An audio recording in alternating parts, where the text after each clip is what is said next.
안녕하십니까. 최진호의 신앙탐구 21번째 시간입니다.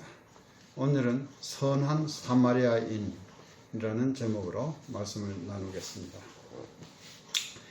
예수님은 여러가지 비유의 말씀으로 많은 가르침을 주셨습니다. 누가복음 10장 25절에서부터 37절에까지 있는 말씀은 선한 사마리아인의 비유라고 불리우며 많이 알려진 예수님의 가르침입니다. 이 비유의 주제는 어려움에 처한 사람을 보면 도와주고 자선을 베풀어야 한다는 가르침입니다. 그러나 자세히 보면 그 이상의 의미를 내포하고 있음을 알 수 있습니다. 하나님은 모든 인류를 사랑하시고 우리에게는 또 하나님을 사랑하고 내 이웃을 내 몸과 같이 사랑하라고 명령하셨습니다. 먼저 본문의 내용을 살펴보겠습니다. 어떤 율법사가 예수님을 시험하기 위해서 선생님, 내가 무엇을 하여야 영생을 얻으리까? 라고 물었습니다. 율법사라는 사람들은 율법, 즉 성경에 대해서 전문가들이었습니다. 그들은 성경에 대해서는 누구보다도 잘 알고 있고 백성들을 가르치는 사람들이었습니다. 그러나 그는 예수님이 하나님의 아들이시란 것을 믿고 정말로 율법에 대해서 더 깊이 알기 위해서 질문한 것이 아니고 예수님을 시험하기 위해서 물었습니다. 예수님의 대답에 따라서 또 꼬투리를 잡을 생각으로 질문한 것입니다. 예수님은 율법에는 무엇이라 기록되어 있느냐 하고 반문하십니다. 그러자 이 율법사는 성경에 있는 대로 내 마음을 다하고 목숨을 다하며 힘을 다하고 뜻을 다하여 주 너의 하나님을 사랑하고 또한 내 이웃을 내 몸과 같이 사랑하라 하였나이다 라고 대답하였습니다. 예수님은 내 대답이 옳도다, 이를 행하라, 그러면 살리라고 하셨습니다. 이 대화에서 예수님의 능숙한 화술을 엿볼 수 있습니다. 율법사의 질문에 대해서 직접 대답하지 않으시고 오히려 반문하심으로써 율법사가 자신의 질문에 스스로 대답하게 하신 것은 매우 고차원적인 대화 기법인 것입니다. 율법사는 자기를 옳게 보이기 위해서 그러면 내 이웃이 누구입니까? 라고 다시 질문합니다. 그러자 예수님은 한 비유를 들어 말씀하십니다. 어떤 사람이 예루살렘에서 여리고로 내려가다가 강도를 만났다. 강도들이 그가 가진 물건을 뺏고 그 옷을 벗기고 때려서 거반 죽게 된 것을 버리고 갔다. 그 후 마침 한 제사장이 그 길로 내려가다가 그를 보았지만 못 본 채 피하여 지나가고 또 한 레위인도 마찬가지로 그를 보고 피하여 지나갔다. 그러나 어떤 사마리아인은 여행하는 중에 거기 이르러 그를 보고 불쌍히 여겨서 가까이 가서 기름과 포도주를 그 상처에 붓고 싸매고 자기 짐승에 태워 주막으로 데리고 가서 돌보아주고 이튿날에는 주막 주인에게 데나리온 2를 주며 이 사람을 돌보아주라, 비용이 들면 내가 돌아올 때 갚겠다고 하였습니다. 예수님은 율법사에게 이런 비유의 말씀을 하시고 나서 내 의견에는 이 세 사람 중에 누가 강도 만난 자의 이웃이 되겠느냐 하고 물으셨습니다. 그 율법사는 자비를 베푼 자니이다 라고 대답하였고 예수님은 너도 가서 이와 같이 하라고 하셨습니다. 이때에도 예수님은 이 세 사람 중에 누구의 행위가 옳은지를 율법사에게 판단하도록 하였습니다. 비유란 실제로 있었던 사실을 소개하는 것이 아닙니다. 예수님께서 말씀하시고자 하는 것을 이해하기 쉽도록 하기 위해서 이야기를 만들어서 빗대어 설명하는 것입니다. 그렇다면 이 비유에서 예수님께서 말씀하시고자 하는 것은 무엇일까? 율법사는 예수님께 어떻게 해야 영생을 얻겠는가를 물었습니다. 예수님은 구약의 모든 율법을 마태복음 22장 37절에서부터 40절에서 다음과 같이 요약한 바 있습니다. 내 마음을 다하고 목숨을 다하고 뜻을 다하여 주 너의 하나님을 사랑하라 하셨으니 이것이 크고 첫째 되는 계명이요 둘째는 그와 같으니 내 이웃을 내 몸과 같이 사랑하라 하셨으니 이 두 계명이 온 율법과 선지자의 강령이니라고 하셨습니다. 즉 구약의 모든 율법을 압축하면 첫째 하나님을 사랑하고 둘째 이웃을 사랑하는 것입니다. 예수님이 율법에 무엇이라 기록되어 있느냐라고 반문하셨을 때 이 율법사도 같은 대답을 하였습니다. 이 두 가지 계명이야말로 성경 전체에서 가르치는 핵심 사항입니다. 그런데 그 다음에 율법사가 내 이웃이 누구입니까? 라고 물었을 때 예수님께서 말씀하신 비유는 사랑이란 단순히 감정적인 것이 아니고 남의 유익을 위해서 행동하는 것이라는 것을 말하고 있습니다. 야고보서 2장 16절에서도 너희 중에 누구든지 그에게 이르되 평안히 가라, 덥게 하라, 배부르게 하라 하며 그 몸에 쓸 것을 주지 아니하면 무슨 유익이 있으리요? 라고 하였습니다. 말로만 관심을 가지는 것이 아니라 실제로 필요한 사람에게 도움을 주는 행동을 요구하는 것입니다. 흔히 사람들은 사랑이란 누군가를 좋아하는 감정이라고 생각하는 경향이 있습니다.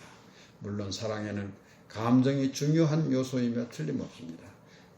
그러나 그것이 다가 아니라는 것을 하나님은 사랑하라고 명령하신다는 사실로 알 수 있습니다.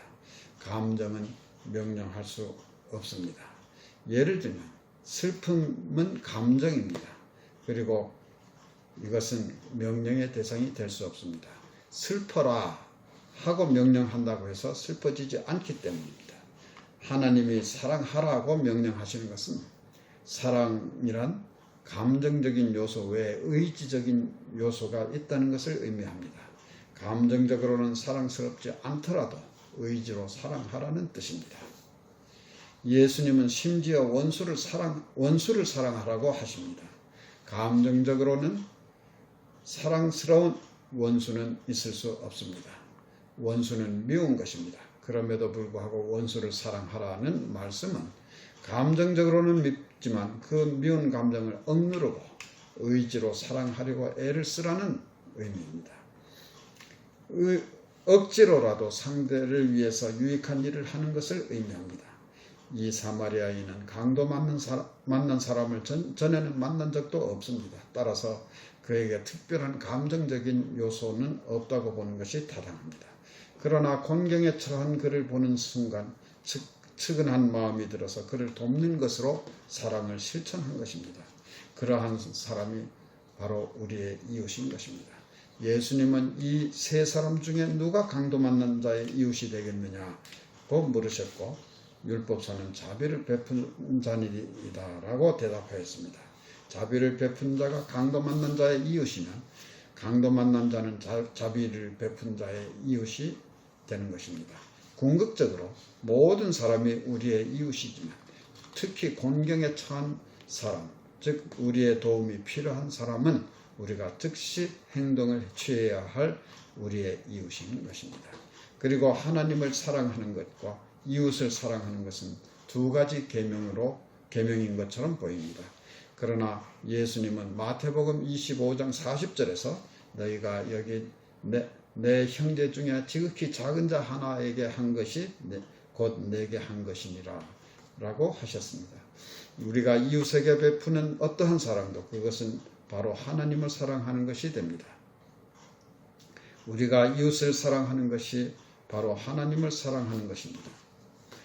하나님에 대한 사랑은 이웃에 대한 사랑으로 표현됩니다.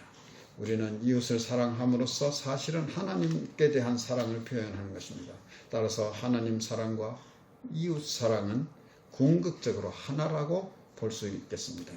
즉 하나님을 사랑하고 이웃을 사랑하라는 말씀은 두 가지 계명인 것처럼 들리지만 사실은 하나의 계명의 두 가지 측면을 말씀하신 것으로 볼 수도 있습니다. 우리 인간은 누구나 사랑을 실천하는 데 서투릅니다.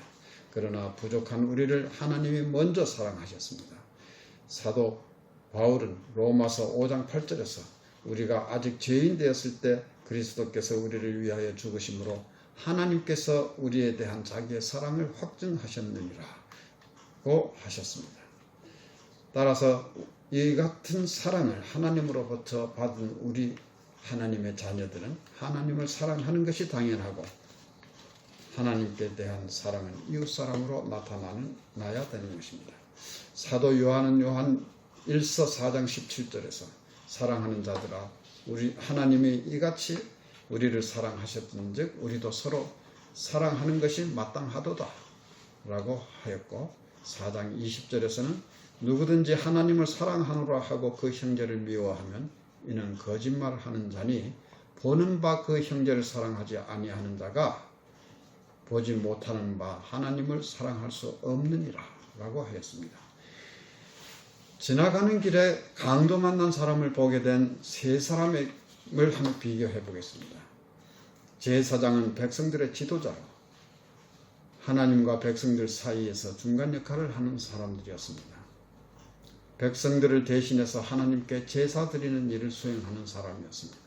당시에는 레위인들만이 제사장이 될 수 있었으므로 처음 지나간 사람, 즉 제사장도 레위인이었겠지만 그 후에 또 한 레위인이 지나가게 되었습니다. 이 레위인은 하나님을 위해 성전에서 봉사하는 일을 담당하는 사람이었을 것입니다. 이들은 아마도 성전에서 일을 마치고 집으로 돌아가는 길이었을지 모릅니다.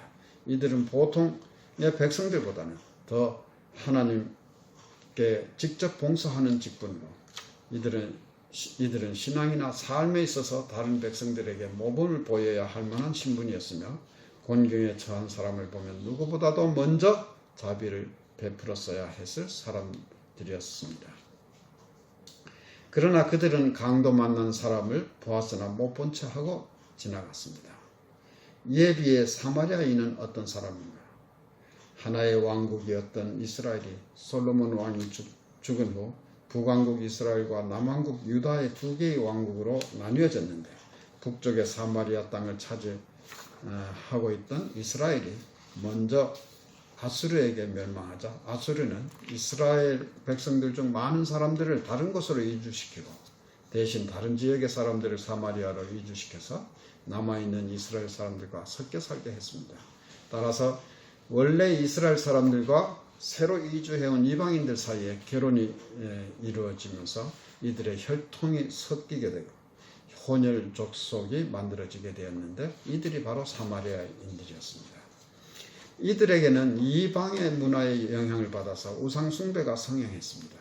이에 비해 남쪽의 유다의 사람들은 원래의 혈통을 그대로 유지할 수 있었고 또 혈통의 순수성을 중요시하는 남쪽의 유대인들은 혼혈인인 사마리아인들을 같은 민족으로 생각하지 않았을 뿐만 아니라 멸시하여 서로 상종조차 하지 않고 있었습니다. 그런데 유대인들이 멸시하는 사마리아인이 지나가다가 곤경에 처한 사람을 보고 최선을 다해 도와주며 사랑을 베풀었습니다. 예수님은 상황을 이렇게 설정하셨지만 그렇다고 해서 제사장들이나 레위인들은 모두 남의 어려움을 보고도 모른 채 하는 사람들이라거나 사마리아인들은 모두 남에게 자비를 베푸는 사람들이라는 뜻은 결코 아닐 것입니다. 그러나 백성들의 지도자의 신분인 사람들이 베풀지 않은 자비를 사람들로부터 멸시를 당하는 사마리아인이 베푸는 것으로 상황을 설정하신 것에 주목할 필요가 있습니다. 하나님을 섬기는 일을 직업으로 하고 있는 사람들은 하나님의 말씀에 순종하지 않았고 오히려 하나님과는 거리가 멀고 멸시를 당하는 사람이 하나님의 계명에 순종한 것입니다. 예수님께서 상황을 이렇게 설정하신 데는 분명한 의도가 있다고 보아야 할 것입니다. 사람을 외모로 판단하지 말라는 가르침을 극적으로 표현하신 것입니다. 이 사회에서 지도자의 신분에 있는 사람이라고 해서 다 존경받을 만한 것도 아니고 존경받지 못하고 오히려 멸시받는 사람이라도 그 마음에 따뜻한 사랑이 있을 수 있다는 사실을 말씀하시는 것입니다.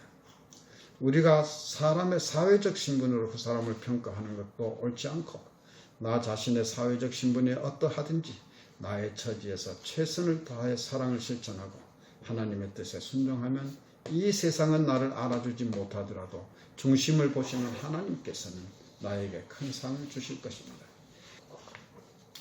당시의 유대인들은 자기들만이 하나님의 선택된 백성이라는 사상이 강해서 동족이 아니면 이웃이 아니라고 생각했습니다.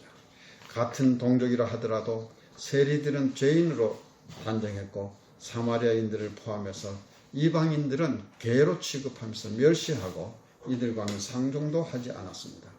그러나 예수님은 제사장과 레위인이 베풀지 않은 자비를 사마리아인이 베푸는 비유를 통해서 이들의 이웃에 대한 개념을 자연스럽게 허물고 이들도 모두 그들의 이웃이라는 것을 분명히 가르치신 것입니다.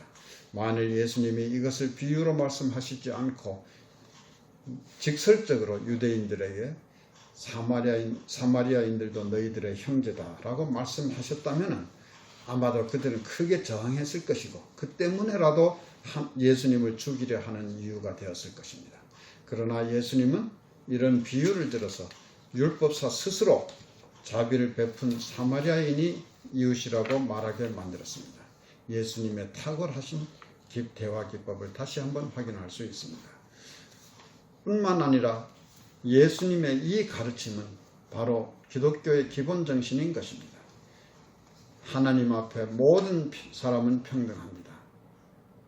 거기에는 남녀의 구별이나 인종의 차별이 있을 수 없습니다. 나이의 차이나 빈부의 차이나 사회적 신분의 차이가 문제되어서도 안 됩니다. 우리와 함께 살고 있는 타민족이라도 우리와 피부 색깔이 다르고 언어가 다르고 문화가 다르지만 그들도 우리의 이웃이며 하나님 안에서 형제이고 자매인 것입니다. 우리는 그들과도 교제하며 사랑을 나누어야 합니다. 예수님은 우리에게 무엇이든지 남에게 대접을 받고자 하는 대로 너희도 남을 대접하라고 하셨습니다. 그리고 이어서 이것이 율법이요 선지자니라고 말씀하심으로써 이것이 실천하는 사랑의 결론임을 밝히셨습니다. 우리도 언제 불의의 사건을 당해서 곤경에 처하게 될는지 모릅니다. 그럴 때 내가 누구의 도움을 받기를 원한다면 나도 평소에 주위에 곤경에 처한 사람을 도와주어야 하는 것입니다.